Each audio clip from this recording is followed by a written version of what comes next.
What's going on, Nasty Nation? Welcome back to another video. Today I'm going to be going over a level 1 strategy that you can pull off whenever you're playing Maokai support. This is a strategy that can practically win you the lane phase starting at level 1 if you're able to time it properly and get the correct results. This can sometimes vary and sometimes you're not going to get anything out of it, but more times than not, especially in lower ranks, people are very easy to read. They usually take the same path level 1, and it can be very easy to exploit, take advantage of them, and get off on the right foot. So if you guys go on to find this video helpful or enjoyable, please be sure to leave a like on the video and subscribe if you have not done so already.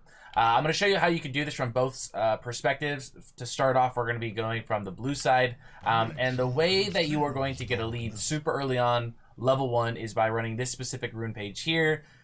In previous seasons, there has been some tank Maokai support. These days, it's more commonly seen as AP. Having Comet, Scorch, things like this is going to give you that additional damage. And you're going to start by, well, first off, you can't leash. You're going to start by not leashing and then making your way over here as soon as the game starts. You want to make sure that you can kind of scout this area out. That way, the enemy team isn't sitting in this bush and you die when you go for this play later on. And so this play is going to start at 1 minute and 18 seconds into the game. More times than not, the enemy bot lane is going to be leashing. Again, specifically in lower ranks, it's pretty common to see the bot lane leashes for their jungler. This camp over here will spawn around 130. People usually leash for about 10 seconds and then make their way over here, which means they're getting here between 140 and 145.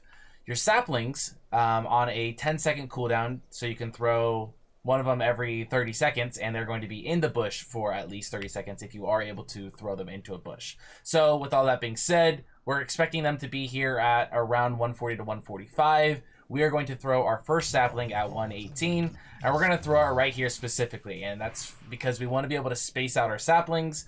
We're going to wait for our next one to come up, and when that one comes out, we are going to throw that one right here.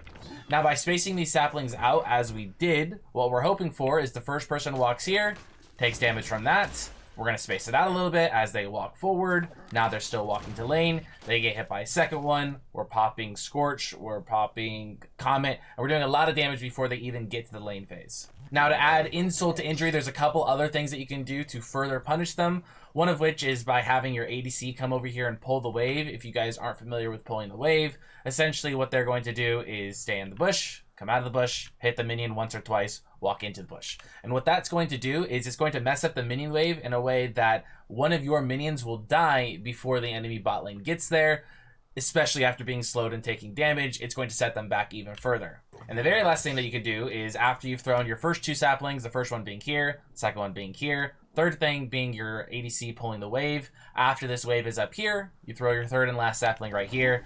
They are going to be damaged, they're going to be slowed, they're going to be chunked, they're going to be missing XP, and they're going to take one last sapling before they get to lane. Now, I have noticed that I have a lot more success pulling the strategy off on the blue side. You can still pull it off on the red side. It's not as effective. And I feel that that's mainly because people are more likely to walk all the way around when they are leashing on this side in comparison to walking through the tri-bush here. When people leash on red side, they almost always walk the safe way and walk this direction. But like I said, you can still pull it off. Your first sapling is going to be here. Again, we're trying to spread out our saplings as much as possible so they don't hit at the same time. Your next one in 4 seconds or so is going to be right here. And again, it's not as big of a spacing, so they might overlap a little bit.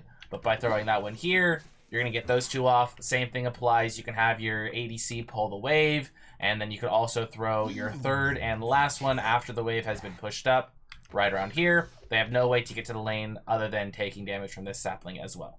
Now, I do just want to say that is all best case scenario. Like I said, there are some other things that can happen. Maybe the enemy team doesn't leash, so they just walk straight to lane. Maybe they walk a different direction. If that is the case, for example, if I'm on blue side and I'm throwing saplings over here, but I see that they walk all the way around, I can at least settle for the singular sapling right here in the bush. They'll at least take damage from that before they come to lane.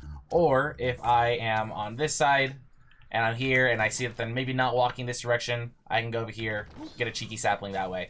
No matter what, you are almost guaranteed to get a sapling off no matter which direction they walk. Of course, if you're playing from the blue side, you're hoping they walk this direction. They take damage from 2 here as well as the 1 here. And if you're playing on the red side and throwing saplings here, you're hoping they take damage from 2 here and then 1 here as they walk to lane there. Well, right then, ladies and gentlemen, that is going to wrap up the end of this video. Again, just going over this strategy that you can pull off level 1 as Maokai support to just completely gain control over the lane, chunk them out, and potentially make them lose some XP. Give yourself a huge advantage, and hopefully you can snowball that into a dub for yourself. Again, if you guys did go on to enjoy this video or find it helpful, I would really appreciate it if you could leave a like on the video and subscribe to the channel if you have not done so already. That'll do it for me. Thank you guys so much for watching to the end of this one, and I'll see you guys in the next one. Peace.